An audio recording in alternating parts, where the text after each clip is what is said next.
അസ്സലാമു അലൈക്കും. പ്രിയപ്പെട്ട കൂട്ടുകാരെ, നമ്മളിന്ന് പഠിക്കാൻ പോകുന്ന ആയത്തുകൾ അൽ ഹാഖ.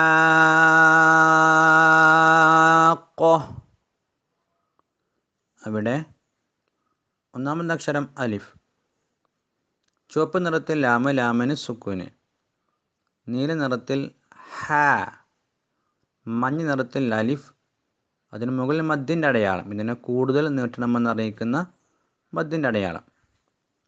പച്ച നിറത്തിൽ ഖോ, ഖാഫ്, ഖാഫിന് ഷദ്ദുണ്ട്, കട്ടികൂട്ടി പറയണം ഖാ. ചുവപ്പ് നിറത്തിൽ തു. അൽ ഹാഖത്തു.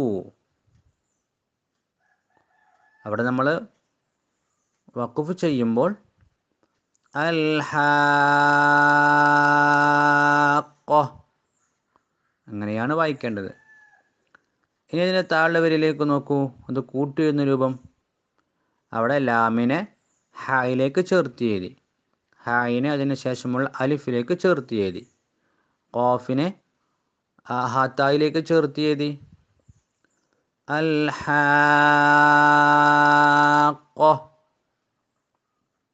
അതിനെ മുസ്ആഫുൽ നമ്മൾ നോക്കി ഓതിക്കോളൂ.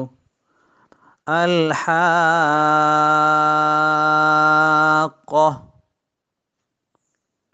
ആവർത്തിച്ചോതി പഠിക്കാം. അള്ളാഹു അനുഗ്രഹിക്കട്ടെ. അസ്സലാമു അലൈക്കും.